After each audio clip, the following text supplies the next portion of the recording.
Dan ketua kelas siapkan dulu ketua kelas. Kaid, Yaman, Salaman. Assalamualaikum warahmatullahi wabarakatuh. Waalaikumsalam warahmatullahi wabarakatuh. Dulu Ustaz.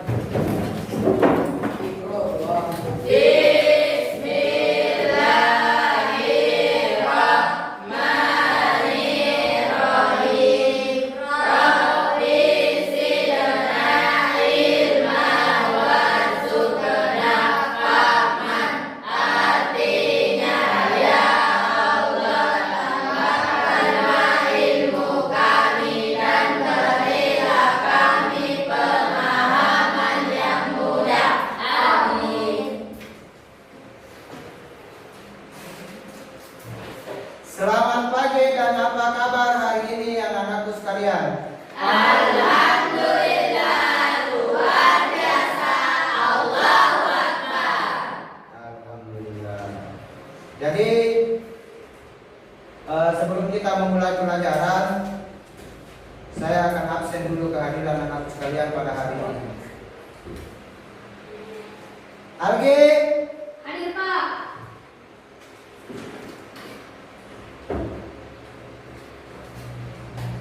Andi Kaila Pratama Putri, Hadir Pak. Asmawati, Hadir Pak. Asri Adil. Sakit. Sakit. Oke. Betul Naufal, Hadir Pak.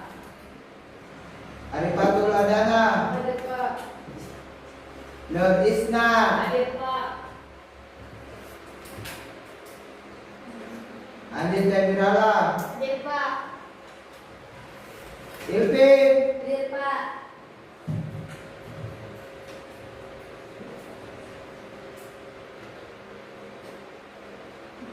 Irsyad Intisam, Hadir Pak.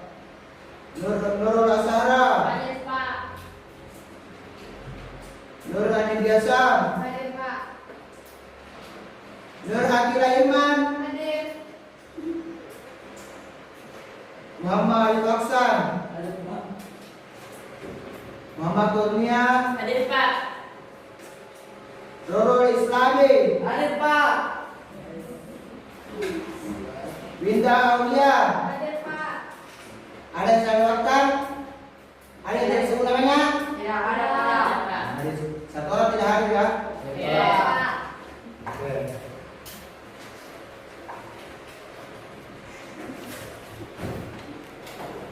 Baik, hari ini kita akan lanjut ke kelompok 2. Kelompok 2 hari ini ya?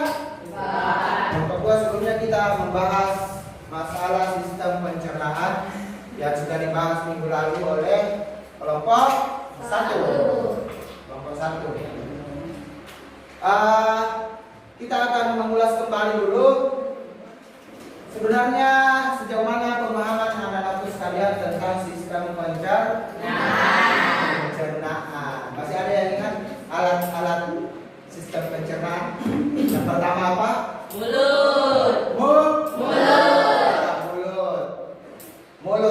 Pada bagian mulut terbagi lagi, ada lagi terdapat di dalamnya alat pencernaan dalam mulut kita. Ada beberapa bagian. Ya. Apa itu? Yang pertama, Gigi. gigi. Fungsinya gigi apa? Mengunyah makanan atau menghancurkan makanan. Kemudian lidah. Fungsinya lidah sebagai perasa dan juga membantu mendorong makanan ke dalam ya, dan seterusnya melalui proses pencernaan. Kemudian apa lagi? Ada mulut, ada gigi, lidah, kemudian air lidah atau air liur. Fungsinya air liur apa? Menggunakan makanan. Untuk melunakkan makanan supaya mudah dicerna oleh tubuh. Paham ya? Paham. Sistem pencernaan. Selanjutnya kita akan menyaksikan tentang sistem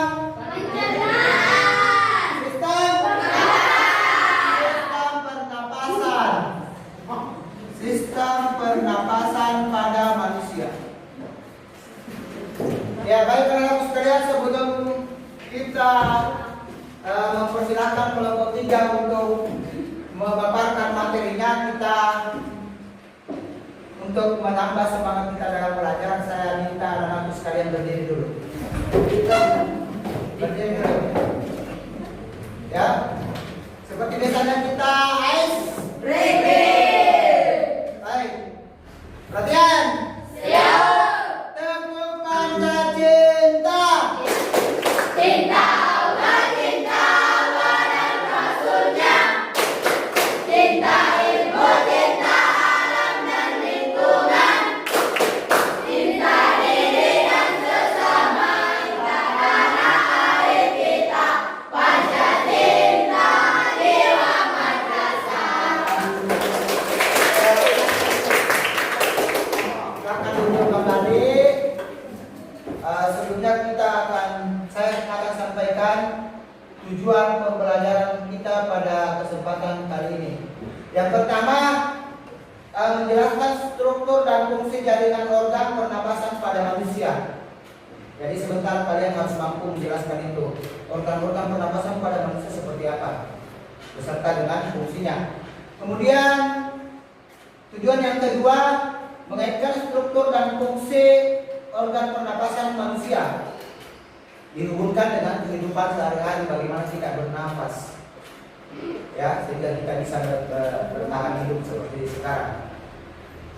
Kemudian yang ketiga, tujuan yang ketiga, menjelaskan struktur dan fungsi alat-alat pernapasan serta gangguan pernapasan pada manusia. Ya, apa sih yang menjadi kendala atau penyakit sehingga pernapasan kita dapat terganggu. Sebentar kita akan dengarkan oleh kelompok 2 pada materi sistem pernapasan. Baik, kita persilakan kelompok 2, silakan memaparkan materi tentang sistem pernapasan. Yang lain perhatikan, kemudian sebentar pertanyakan apa yang tidak dimengerti dari pemaparan materi kelompok 2.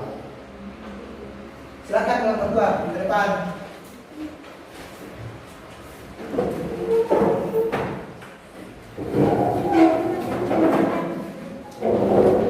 Perhatikan teman-teman kalau pemateri.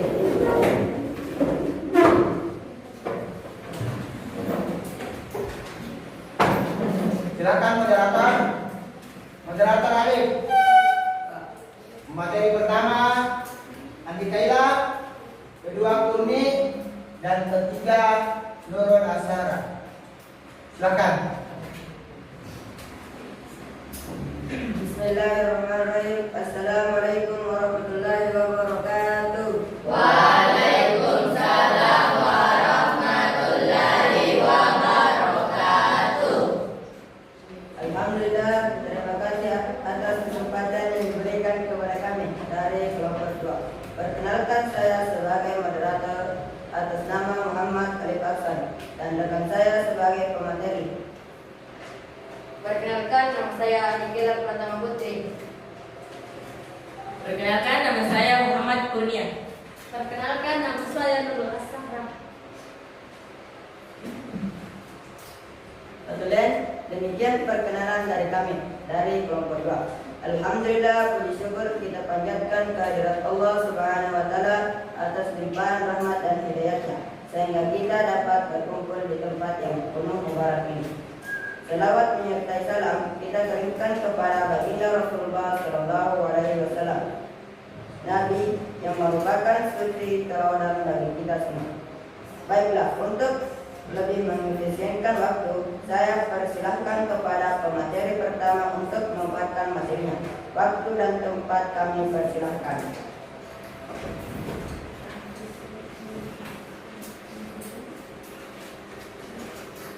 Saya akan menyebutkan alat-alat pernapasan pada manusia. 1.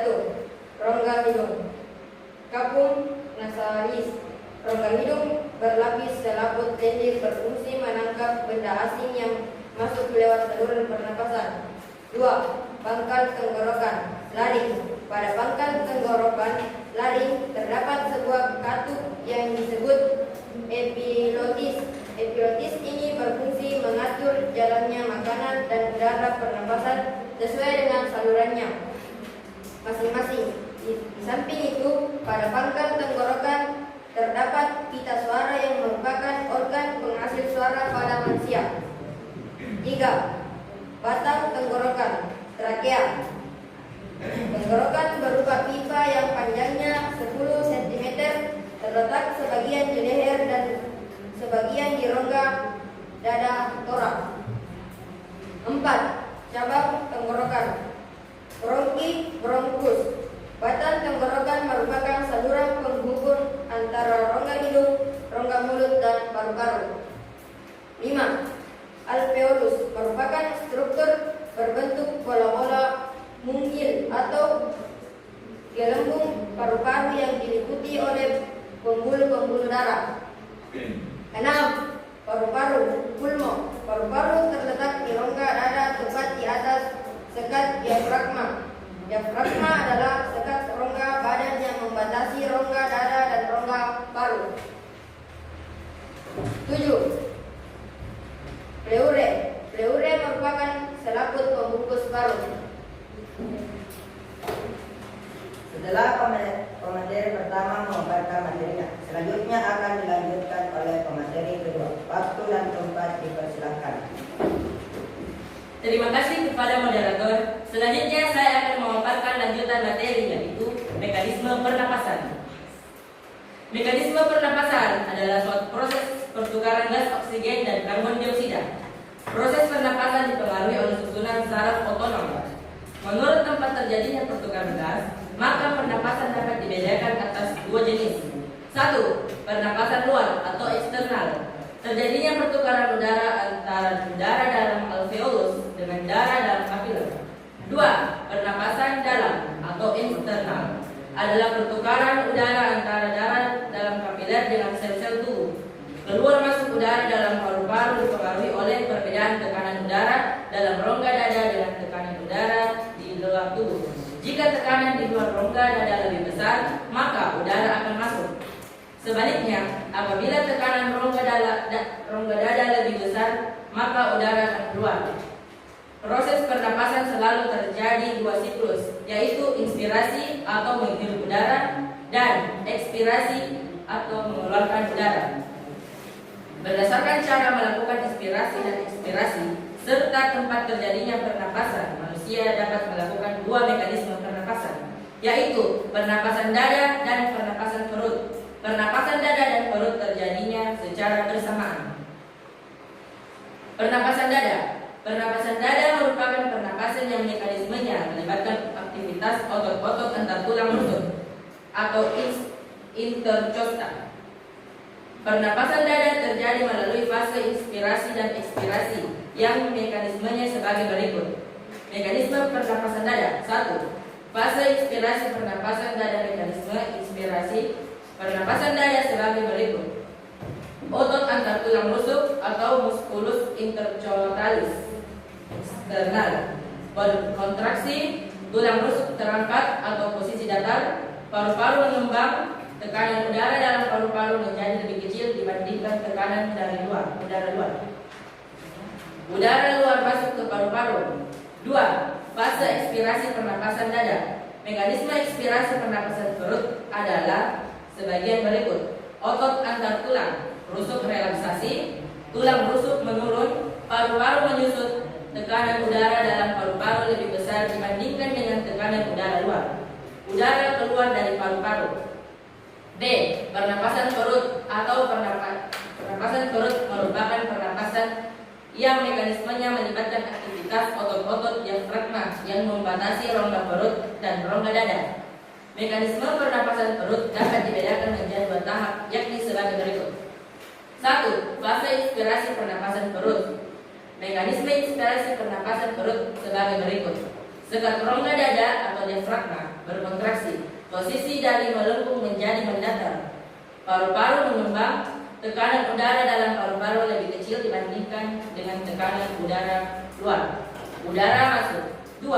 Fase ekspirasi pernapasan perut. Mekanisme ekspirasi pernapasan perut sebagai berikut. Otot diafragma relaksasi, posisi dari mendatar kembali melengkung, paru-paru mengempis, tekanan udara di paru-paru lebih. Setelah pemateri kedua membacakan materinya, selanjutnya akan dilanjutkan oleh pemateri ketiga. Dengan hormat diserahkan. Baik, saya akan melanjutkan materi selanjutnya, yaitu tentang gangguan pernapasan. Penggunaan sistem pernapasan. Beberapa gangguan, kelainan atau penyakit pada sistem pernapasan, yaitu asma, gangguan pada saluran pernapasan yang mengakibatkan seorang mengalami kesulitan bernapas. Asing di udara menyebabkan penyakit ini juga dapat terjadi dikarenakan faktor fisikis dan penyakit menolong. B. Tuberkulosis atau TBC merupakan penyakit spesifik yang disebabkan oleh bakteri Mycobacterium tuberculosis. Bakteri ini dapat menyerang semua organ tubuh, tetapi yang paling sering adalah paru-paru dan tulang. Penyakit ini menyebabkan proses difusi oksigen yang tergantung karena adanya bintik-bintik kecil pada dinding alveolus. Keadaan ini menyebabkan terganggu peningkatan kerja sebagian otot pernapasan yang berfungsi untuk pertukaran udara. Paru-paru mengurangi kapasitas vital dan kapasitas pernapasan. Faring merupakan perdagangan antar faring sehingga timbul rasa nyeri pada waktu menelan makanan atau kerongkongan, terasa kering. Gangguan ini disebabkan oleh infeksi bakteri atau virus, dapat juga disebabkan terlalu banyak merokok. Bronkitis adalah penyakit karena peradangan pada bronkus, saluran yang membawa udara menuju paru-paru. Penyebabnya bisa karena infeksi kuman, bakteri atau virus. Penyebab lainnya adalah asap rokok, debu atau polutan udara. Emfisema adalah kelainan paru-paru disebabkan karena hilangnya elastisitas alveolus. Alveolus sendiri adalah gelembung-gelembung yang terdapat dalam paru-paru pada penderita emfisema. Volume paru-paru lebih besar dibandingkan dengan orang yang sehat karena karbon dioksida yang seharusnya dikeluarkan dari paru-paru terangkap di dalamnya. Asap rokok dan kekurangan enzim alfa. Difteri merupakan penyakit infeksi yang disebabkan oleh bakteri Corynebacterium diphtherias yang dapat menimbulkan penyumbatan pada organ faring, faringitas maupun laring. Asfiksi adalah gangguan dalam pengangkutan oksigen ke jaringan yang disebabkan terganggunya fungsi paru-paru, pembuluh darah, ataupun jaringan tubuh. Misalnya, alveolus yang terdiri air karena seorang tenggelam. Gangguan yang lain adalah keracunan karbon monodioksida yang disebabkan karena hemoglobin lebih meningkat karbon monoksida sehingga pengangkutan oksigen dalam darah berkurang. Kanker paru-paru adalah kelainan karena pertumbuhan sel kanker yang tidak terkendali di dalam jaringan paru-paru. Kanker ini mempengaruhi pertukaran gas di paru-paru dan menjalar ke seluruh bagian tubuh. Merokok merupakan penyebab utama dari sekitar 90% kasus kanker paru-paru pada pria dan sekitar 70% kasus pada wanita. Laryngitis atau radang pada laring, penderita serak atau kehilangan suara. Penyebabnya antara lain karena infeksi, terlalu banyak merokok, minum alkohol, dan terlalu banyak serat. Sinusitis adalah kelainan karena radang pada sinus letaknya di daerah pipi kanan dan kiri batang hidung. Biasanya di dalam sinus terkumpul nanah yang harus dibuang melalui operasi. Demikian pemaparan materi dari kelompok kami. Selanjutnya, apabila ada hal yang kurang dipahami, maka kami buka sesi tanya jawab. Bagaimana kelompok lain? Ada yang ingin bertanya tentang materi yang dibacakan oleh pemateri pertama, kedua, dan ketiga? Ya, silakan kelompok lain, kelompok satu. Silakan bertanya kalau ada yang tidak dimengerti dari pemaparan kelompok dua. Silakan bertanyakan. Tanya lagi. Ya, silakan moderator ambil alih. Kami persilakan yang ingin bertanya. Baik, Assalamualaikum warahmatullahi wabarakatuh. Waalaikumsalam warahmatullahi wabarakatuh. Terima kasih atas waktu yang telah diberikan kepada kami dari kelompok 1. Pertanyaan kami yaitu, dalam sehari-hari kita biasa mengalami kelelahan dan juga terkadang kita biasa mengalami kesulitan dalam mengambil nafas. Jelaskan apa hal penyebab terjadinya itu. Terima kasih pertanyaan diberikan kepada kelompok kami. Jadi pertanyaannya saya perjelas ya. Kenapa katanya apa yang menyebabkan sehingga kita sering mengalami kesulitan dalam bernafas. Jadi catat pertanyaannya dulu, tampung dulu, baru sebentar dijawab. Begitu. Minimal dua orang dulu penanya, baru kemudian dijawab materi. Setelah kelompok 1 memberikan pertanyaan kepada kelompok kami, ada yang ingin lagi memberikan pertanyaan? Siapa lagi? Kelompok mana lagi? Oke. Yang Silakan. kami silakan. Berdiri, perkenalkan diri. Assalamualaikum warahmatullahi wabarakatuh. Waalaikumsalam warahmatullahi wabarakatuh. Terima kasih atas kesempatan yang telah diberikan. Adapun pertanyaan dari kelompok kami yaitu, jelaskan fungsi otot diafragma dalam proses pernapasan. Ya, fungsi otot diafragma. Apa sih fungsinya dalam sistem pernapasan pada manusia? Oke, silakan pemateri. Saya Jawab. akan memberikan pertanyaan ini kepada pemateri. Siapa yang mau menjawab? Langsung siapa yang menjawab?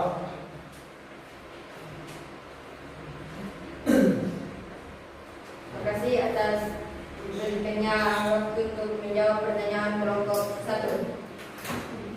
Aktivitas fisik berlebihan, kondisi fisik yang buruk, jarang berolahraga, stres dan kecemasan, kualitas udara buruk, kurang tidur. Mungkin itu Pak. Yang moderator kembalikan ke penanya dulu. Kalau saya ambil alih. Setelah pemateri dari kelompok kami memberikan jawabannya, apakah kelompok 1 paham? Apa jawabannya diterima atau bagaimana? Ya, Terima. ya benar sekali ya. Jadi salah satu yang menyebabkan kita terkadang mengalami kesulitan dalam bernapas. Pertama ini yang laki-laki ini sering begadang, faktor begadang. Kenapa begadang? Ketika kita begadang, otomatis tubuh kita akan merasakan yang namanya lemas, lelah. Nah, itu salah satu faktor utamanya. Kemudian kondisi tubuh harus dijaga dengan baik, utamanya lingkungan. Kebersihan. Kenapa kebersihan itu penting? Ketika lingkungan kita bersih, otomatis udara yang kita hirup akan bersih sehingga tidak terjadi gangguan pada pernapasan kita. Jadi pentingnya memelihara lingkungan, memelihara kondisi kesehatan. Itu. Lanjut, pertanyaan kedua. Baik, saya akan menjawab pertanyaan dari kelompok 4. Yang itu menjelaskan fungsi otot diafragma, yaitu otot diafragma berperan penting dalam proses pernapasan dengan 1. Mengkontraksi dan menurunkan posisi diafragma, meningkatkan volume rongga dada. 2. Menghisap udara ke dalam paru-paru melalui trakea dan bronkus. Sekian. Terima kasih. Ya, kembalikan ke penanya dulu.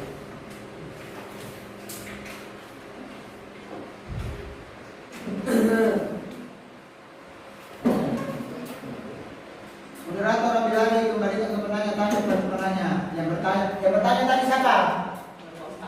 Ya, kelompok 4. Bagaimana kelompok 4? Dipahami jawabannya kelompok 2 atau bagaimana? Paham. Ya. Jadi fungsi utama diafragma, silakan lihat ke layar. Ya.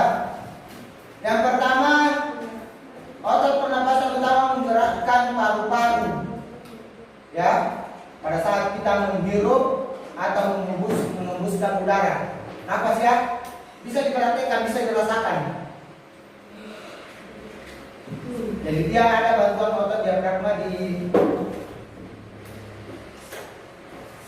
Kemudian saat berkontraksi, diafragma tersebut mendatar ke bawah untuk memperbesar rongga dada. Jadi rongga dada terbuka saat kita menarik napas agar udara mudah masuk ke dalam tubuh. Saat relaksasi, ia melengkung ke atas untuk membantu mengeluarkan udara.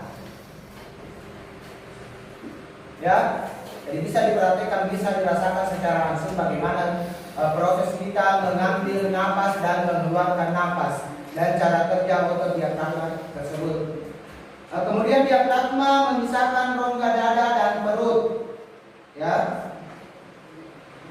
memisahkan rongga dada dan perut serta berperan dalam fungsi stabilitas postur dan membantu proses evakuasi perut. Nah, di sini kita lihat ada mekanisme kerja diafragma. Menarik napas, saat menarik napas. Yang pertama diafragma berkontraksi atau memencang. Gerakan ini memperbesar rongga dada, kemudian tekanan dada menjadi lebih rendah. Ya. Kemudian saat mengembuskan napas beda lagi. Diafragma mengendor, dia mengendor. Saat napas dihembuskan maka diafragma mengendor. Kembali ke bentuk semula dan melengkung ke atas. Paru-paru menepis karena dorongan dari diafragma. Kemudian udara kayak karbon dioksida. Apa yang dihirup? Oksigen. Oksigen atau O2. O2. Kemudian yang dihembuskan apa? CO2. Ya, karbon dioksida. Seperti itu. Fungsi diafragma, ada beberapa fungsi diafragma. Yang pertama sebagai pembatas, memisahkan rongga dada dan rongga perut. Sebagai stabilitas, membantu stabilitas inti tubuh dan postur. Kemudian tekanan intra abdominal, mengatur tekanan dalam perut. Ya, kan beda kondisi tubuh kita itu, beda cara bernapas. Contoh pelari, saat kita sudah lari kencang atau kita sudah bekerja atau beraktivitas sangat giat, otomatis proses kerja jantung semakin meningkat, ya kan? Otomatis ketika aktivitas jantung semakin cepat atau semakin meningkat, maka kita akan susah bernapas atau mudah bernapas? Susah. Seperti itu. Makanya ada otot diafragma yang mengatur keseimbangan tubuh saat kita mengembuskan dan saat kita mengambil dan mengeluarkan napas. Oke, seperti itu. Selanjutnya buka sesi kedua. Sesi kedua, 2 pertanyaan. Silakan. Moderator ambil alih. Setelah kelompok kami menjawab pertanyaan, ada yang lagi memberikan pertanyaan? Ya, masih ada pertanyaan. Oke, lanjut. Kelompok 4. Lanjut. Terima kasih atas kesempatan. Kesempatannya saya dari kelompok 4 memberikan pertanyaan pada sistem pernapasan. Pada sistem pernapasan ada yang disebut pernapasan aerob dan anaerob. Jelaskan perbedaan pernapasan anaerob dan Ya, nah sistem pernapasan terbagi atas 2 jenis. Ya, pernapasan pada manusia terbagi atas 2 jenis, yaitu pernapasan aerob dan anaerob. Jadi kelompok 4 meminta untuk apa sih itu pernapasan aerob? Apa sih pernapasan anaerob? Silakan, Sobat Dewi.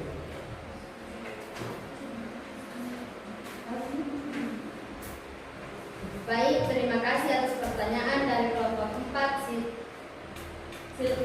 Baiklah, saya akan menjawab pertanyaan. Pernapasan aerob menggunakan oksigen O2 untuk menghasilkan energi, sedangkan pernapasan anaerob tidak menggunakan oksigen O2 untuk menghasilkan energi. Terima kasih atas pertanyaan.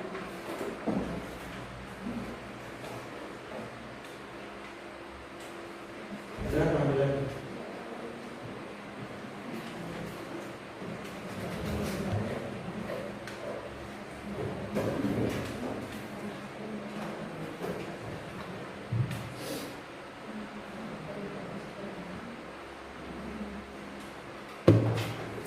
Gimana? Saudara teman lagi, kembalikan kepada penanya. Itulah jawaban dari kelompok kami. Bagaimana penanya? Begitu caranya. Itulah jawaban dari kelompok kami. Apakah dipahami? Saya ingin mengajukan pertanyaan. Kami persilahkan. Mengapa pernapasan dapat menghasilkan energi? Kenapa? Mengapa pernapasan dapat menghasilkan energi? Ya. Itu kan tadi kan dijawab. Tadi dijawab bahwa pernapasan aerob itu adalah proses pernapasan yang dilakukan dengan bantuan memerlukan energi. Nah, kenapa? Kenapa harus membutuhkan energi kita dalam saat bernapas?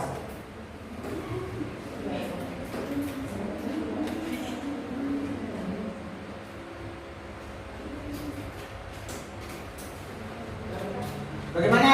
Ada yang bisa jawab? Ada umpan balik dari penanya. Kenapa sih saat bernapas saja kita butuh energi?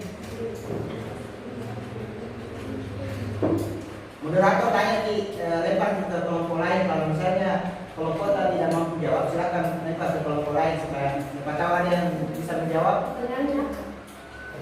Kenapa saat bernapas kita membutuhkan energi? Pernapasan aerob, proses pernapasan dengan membutuhkan energi.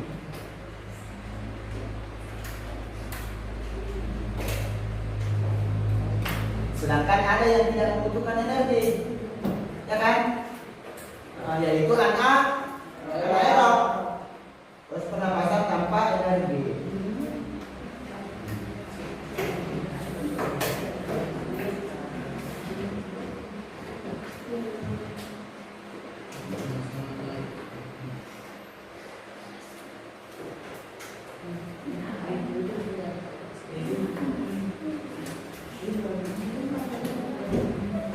Bagaimana Arifah?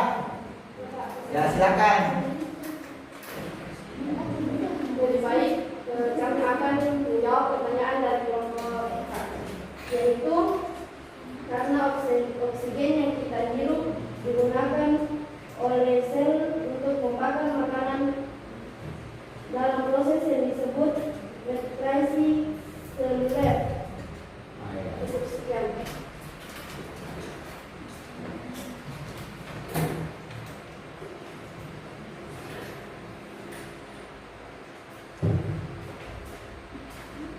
Sekian materi dari kami. Assalamualaikum warahmatullahi wabarakatuh. Waalaikumsalam warahmatullahi wabarakatuh. Ya aplaus dulu untuk kelompok 2.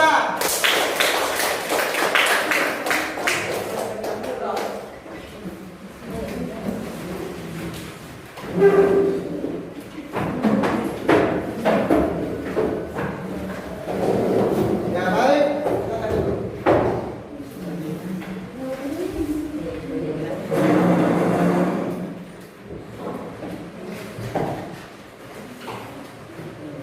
Ya karena tadi pemateri tidak membahas apa sih sebenarnya itu bernapas, apa sih itu pernapasan, apa sih itu sistem pernapasan. Tidak ya? Nah, langsung dibahas mungkin karena lupa atau kelewat.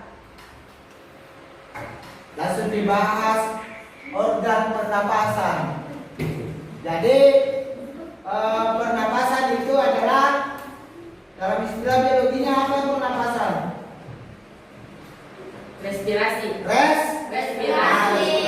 Respirasi merupakan suatu proses yang dilakukan oleh manusia, oleh makhluk hidup. Dari makhluk hidup ya, kita harus bawahi makhluk hidup, bukan hanya manusia. Dari tumbuhan, hewan, namanya manusia itu bernapas. Jadi jangan berpikir bahwa tumbuhan itu tidak bernapas. Jadi tumbuhan juga bernapas melalui ada yang namanya stomata atau mulut daun. Maka di situ dia melakukan proses pernapasan dengan proses fotosintesis. Kemudian hewan juga hampir sama dengan manusia. Bernapas dengan ada yang bernapas dengan paru-paru, ada yang bernapas dengan lisan. Tapi manusia ada tidak? Manusia ada tidak yang bernapas dengan lisan? Tidak ada ya? Kalau kodok bernapas dengan apa kodok? Kodok bernapas dengan paru-paru atau lisan? Paru-paru. Kemudian itu ya. Jadi pernapasan itu dalam istilah biologi adalah pernapasan proses menghirup udara atau mengambil oksigen atau O2 dan mengeluarkan udara atau menghembuskan udara yang disebut dengan karbon dioksida atau CO2. CO2 itu bedanya. Oksigen dan CO2.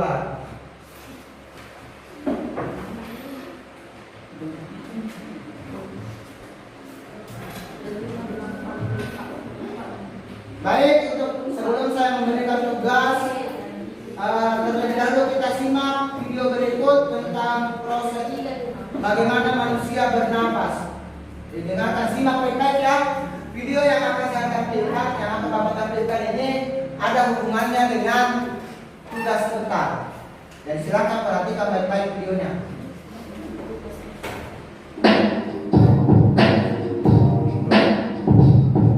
Halo sobat semua, Mr. Klik punya pertanyaan nih. Menurut kalian, bernafas itu sadar atau tidak? Bisa disadari atau bisa juga tidak ya? Tapi pernahkah kalian perhatikan? Rata-rata manusia bernafas sekitar 12-18 kali dalam setiap menitnya. Itu artinya dalam satu hari kita akan bernafas sebanyak 17.280 kali. Wah, ternyata dalam satu menit saja kita bernapas sebanyak 17.280 kali. Bayangkan. Jadi sebenarnya bernapas itu kita sadar atau tidak sadar? Iya.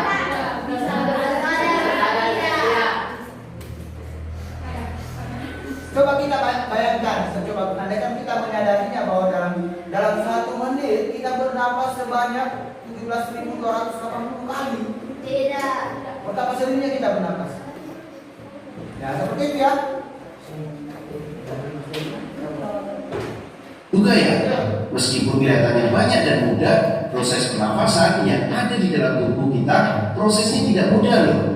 Ada banyak organ yang berperan dan membantu proses pernafasan. Untuk lebih jelasnya, kita simak video berikut ini.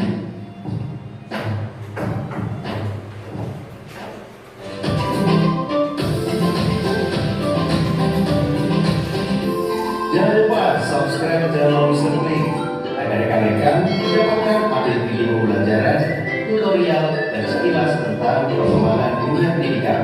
Let's go! Secara garis besar, organ pada sistem pernapasan manusia tersusun atas hidung, faring, laring, trakea, bronkus, dan paru-paru. Nah, untuk lebih jelasnya kita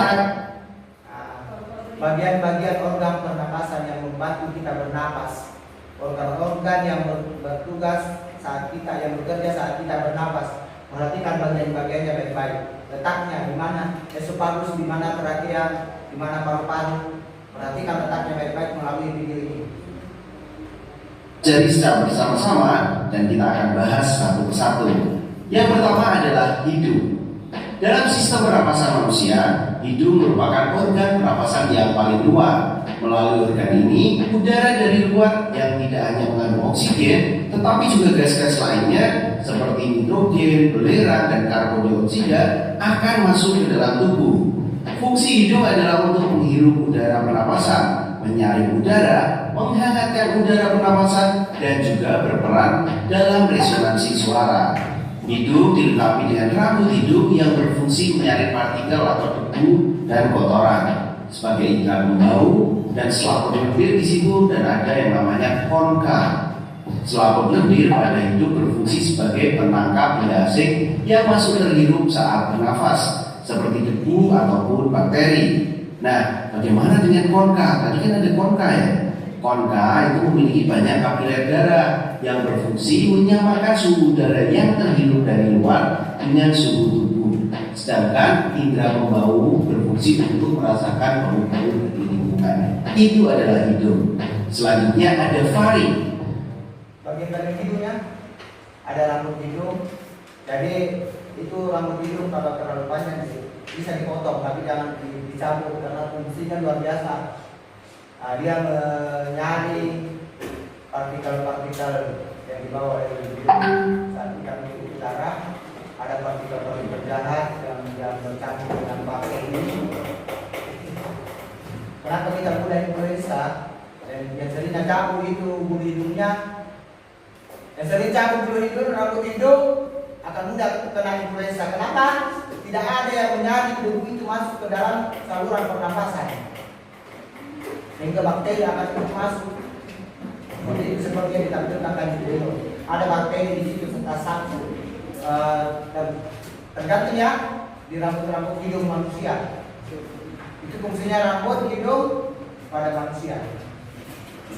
Lanjut. Adalah bulu kerongkongan yang merupakan percabangan dua saluran. Fungsi dari faring sebenarnya dalam sistem pencernaan itu membawa makanan ya dan masuk ke kerongkongan. Tapi kalau dalam sistem pernafasan, faring berfungsi untuk memasukkan udara ke dalam pita suara untuk menghasilkan suara. Dan faring juga berfungsi untuk manusia sebagai alat bernafas melalui mulut. Nah, di sini adalah fungsi faring.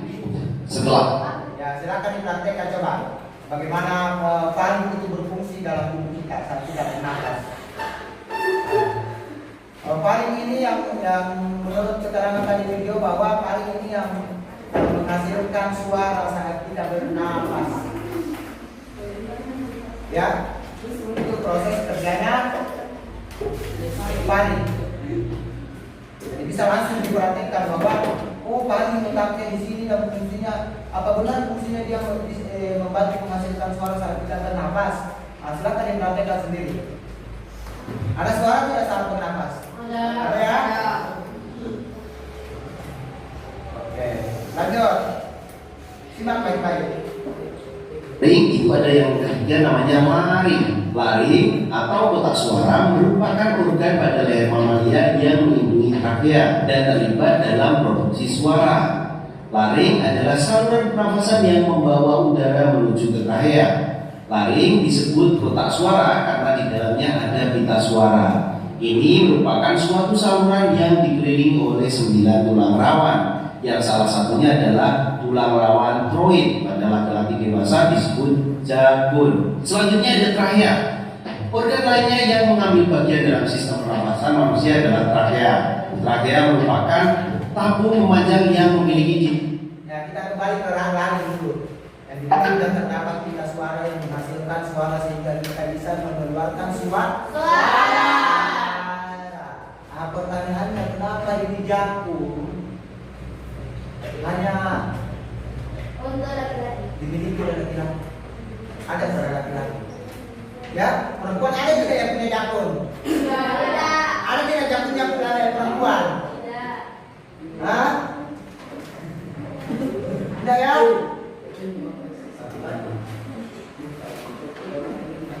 Jadi itu meter sekitar 20 sampai 25 mm dan panjang sekitar 10 cm sampai 16 cm. Trachea tersusun dari 20 tulang rawan yang berbentuk cincin yang kuat tapi fleksibel. Dinding trachea tersusun atas cincin-cincin tulang rawan dan selaput lendir yang berdiri atas jaringan epitel di sini. Ada juga. jadi ini. Kenapa sih bergerigi di sini di tenggorokan? Itu adalah susunan tulang rawan. Ini yang melindungi ini apalagi tadi paling ini di tenggorokan ini sampai ke bawah. Ada terdiri dari 20 cincin tulang rawan. Ada silia, ada dinding-dinding trachea. yang berfungsi untuk menyaring benda-benda asing, kemudian mendorong apabila ada benda asing masuk ke dalam trachea. Selanjutnya ada bronkus. Percabangan trachea yang bersambung ke bagian kiri dan kanan paru-paru disebut bronkus. Struktur bronkus hampir sama. Bronkus ya, jangan lupa lagi letaknya bronkus. Dia di percabangan antara paru. Dengan trachea yang tersusun dari tulang-tulang kawan. Bronkus berfungsi sebagai penyaring udara, tetapi sifatnya hanya sekedar sebagai penyaring sekunder. Lanjut, setelah bronkus ada paru-paru. Paru-paru merupakan aktor utama di dalam sistem pernapasan manusia. Organ ini dibungkus oleh selaput rangkap dua yang disebut pleura, yang berfungsi untuk melindungi paru-paru dari gesekan saat mengembang atau menimpis. Fungsinya adalah menukar oksigen dari udara dengan karbon dioksida dalam darah. Nah, paru-paru terletak di rongga dada manusia, antara rongga dada dan rongga perut. Nah, kalian juga perlu tahu itu organ-organ dari sistem pernapasan: hidung, faring, laring, trachea, bronkus, dan paru-paru. Nah, agar mudah diingat, saya ulang bagian ini, silakan dihafal baik-baik. Di mana letaknya hidung, paru-paru, trachea, bronkus, faring, laring, Trachea, bronkus, dan paru-paru. Di paru-paru ada bronchiolus dan alveolus. Paru-paru dibungkus oleh selaput yang dinamakan pleura. Berikut adalah ulasan tentang organ-organ pernapasan. Semoga menambah pemahaman untuk sahabat semua. ya, gitu ya. Jadi terkait dengan sistem pernapasan, organ-organ pernapasan, anakku sekalian sudah tahu, sudah pahami, paham tidak? Sudah tahu di mana letaknya hidung? Tahu letak hidung? Tahu ya? Oke, untuk selanjutnya saya ada lembar kerja. Silakan saya berikan waktu 10 menit untuk menyelesaikan soal yang Bapak berikan. Dikerjakan secara berkelompok sebagai nilai kelompok anak-anakku sekalian. Ya.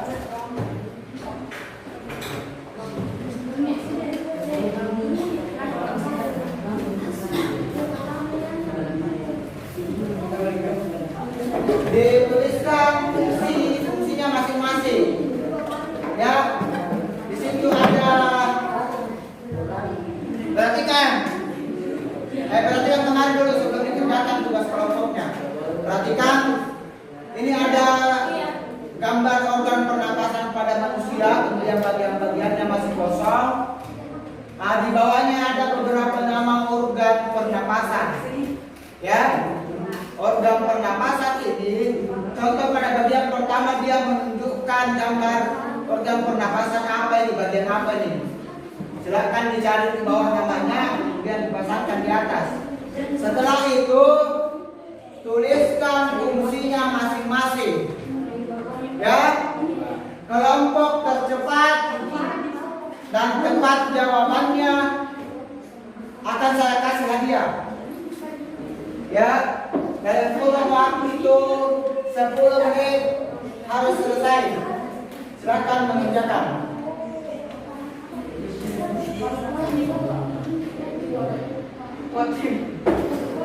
Pak, sudah. Hah? Fungsinya fungsi. Fungsi juga. Ya, dengan fungsinya. Ya, boleh di belakang. Untuk menuliskan fungsi dan setiap organ pernapasan yang sudah dipasang, sudah ditentukan di situ. Di belakang untuk penjelasan, tuliskan fungsinya masing-masing.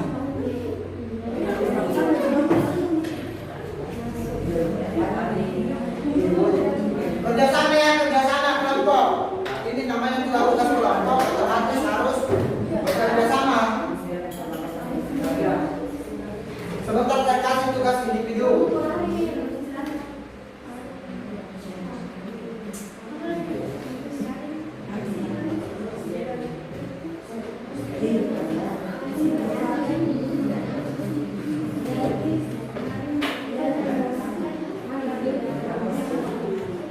Ya, Jadi ini yang di bawah ini dibesarkan di atas.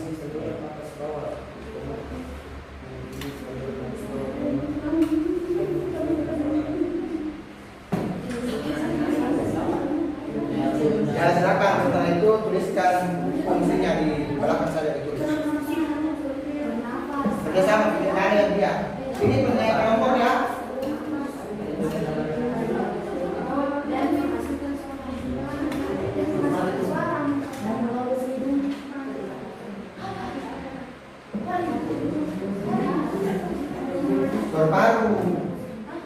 Berparu. Tadi dia dijelaskan. Fungsinya belum. Oke, silakan lanjutkan.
Kelompok tercepat menjawab dan tepat jawabannya akan saya kasih reward atau hadiah.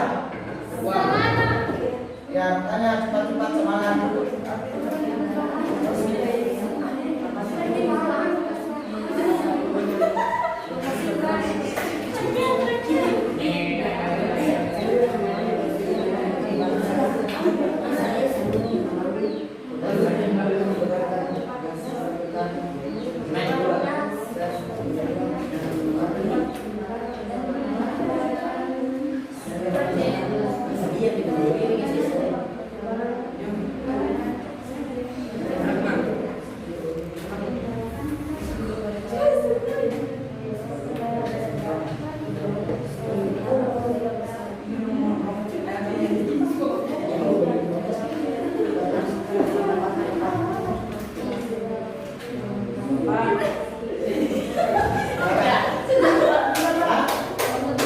Kelompok dua, oke.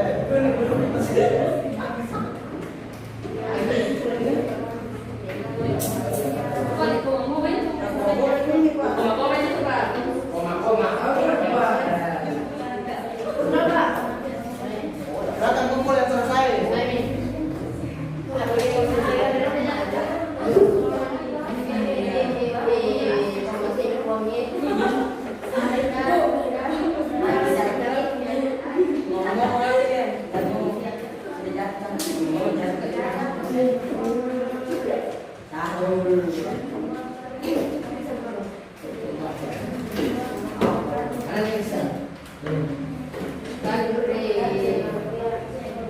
Berapa tiga?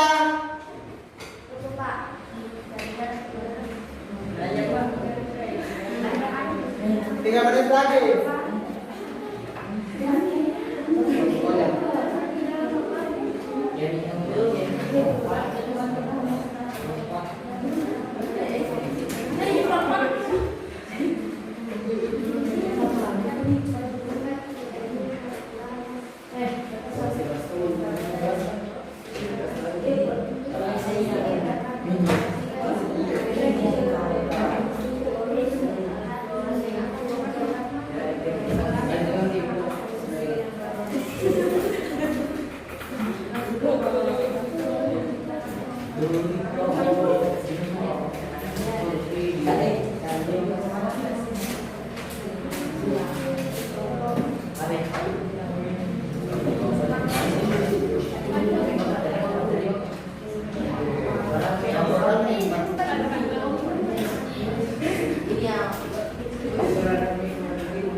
Pak, apa bertanya?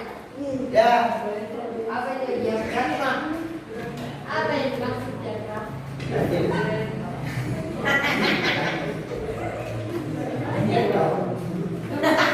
Apa ini?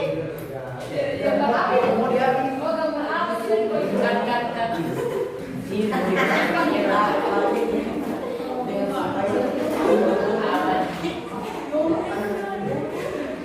jawab dengan tenang, bersama dengan baik antar kelompok.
Selanjutnya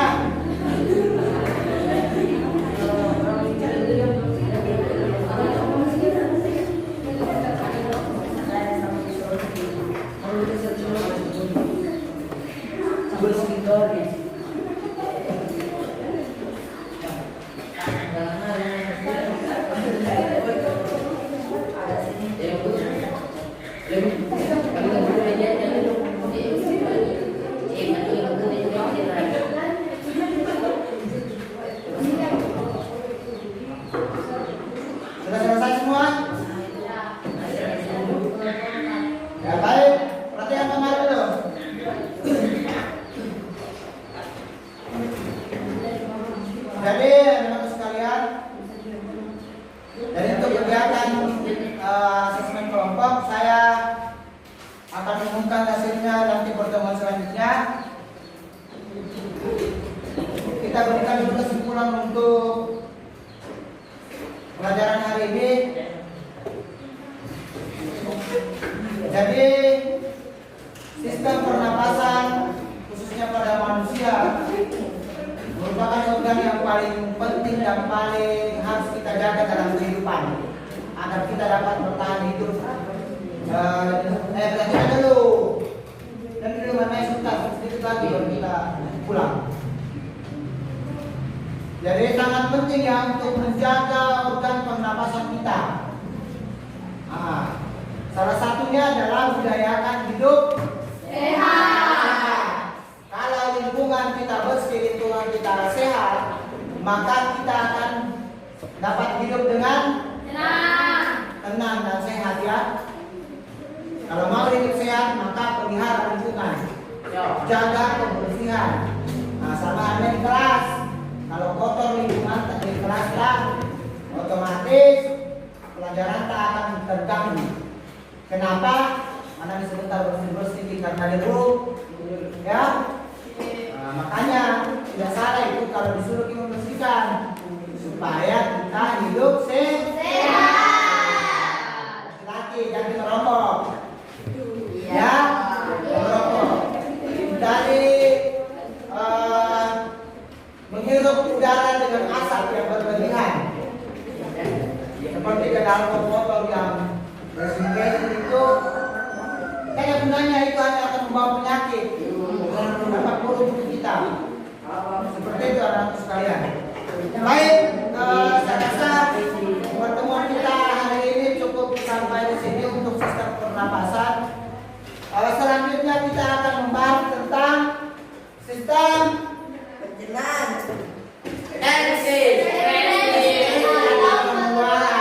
kelompok 3. Jadi siap-siap minggu depan kelompok 3 untuk membahas sistem ekskresi.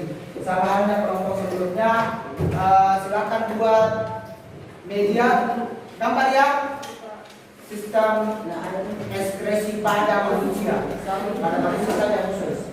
Baik, sebelum kita pulang saya akan mengajak anak-anak sekalian untuk kembali agar kita lebih sehat lagi dalam belajar. Silakan berdiri dulu, berdiri. Berdiri. Berdiri. Perhatian. Tepuk.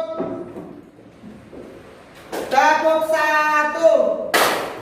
Tepuk 2. Tepuk 3. Tepuk 4. Tepuk 4. Tepuk 5. 3 kali tepuk 5.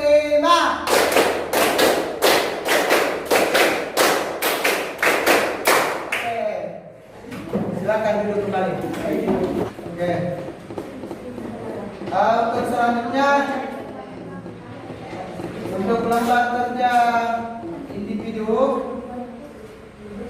sini saya sudah menyiapkan beberapa pertanyaan soal esai dalam bentuk esai. Yang pertama, jelaskan secara singkat bagaimana proses pernapasan pada manusia, mulai dari udara masuk ke dalam hidung hingga pertukaran gas di perut. Ya. Kemudian yang kedua, sebutkan dan jelaskan 3 gangguan atau penyakit pada sistem pernapasan yang mempengaruhi sistem pernapasan. Dan cara mencegahnya seperti apa? Ya. Kemudian yang ketiga, jelaskan bagaimana mekanisme pernapasan pada manusia terjadi, mekanismenya, proses pernapasan, bagaimana kita bernapas, itu dijelaskan. Inspirasi, ekskresi dan respirasi dan relaksasi. Kemudian perbedaan pernapasan dada dan pernapasan perut. Ini tugas ya, tugas di rumah saja ini. Jelaskan bagaimana proses pertukaran oksigen dan karbon dioksida di alveolus.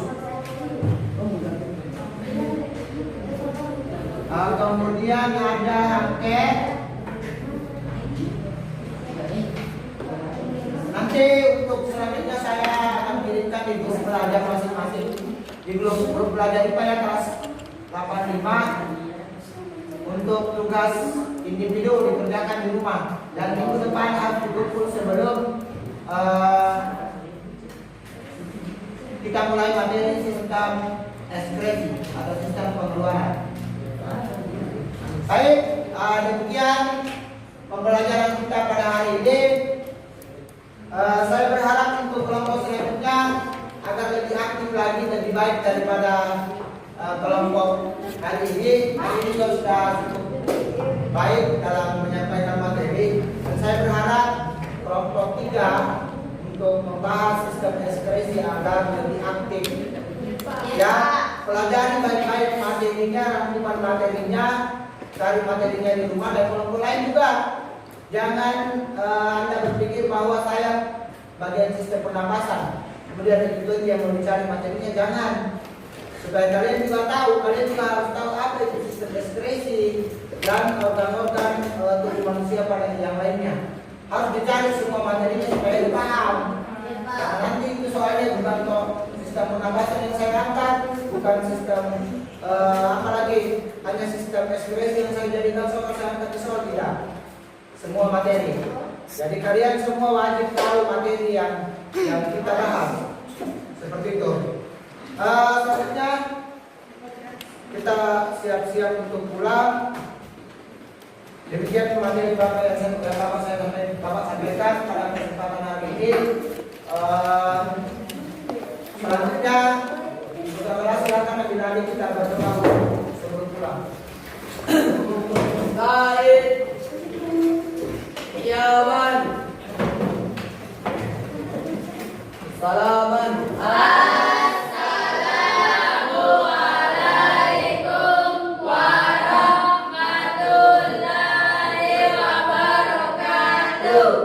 Waalaikumsalam warahmatullahi wabarakatuh. Jurusan.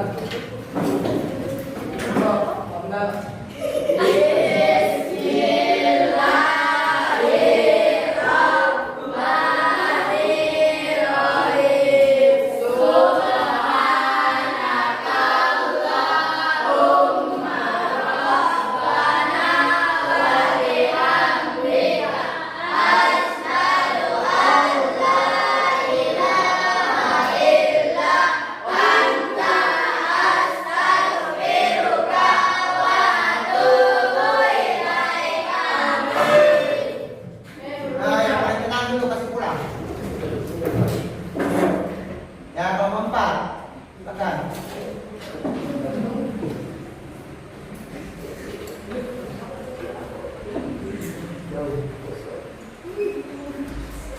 Selanjutnya lanjut. Lanjut, Mei, sama semua. Hati-hati ya. Langsung ke rumah.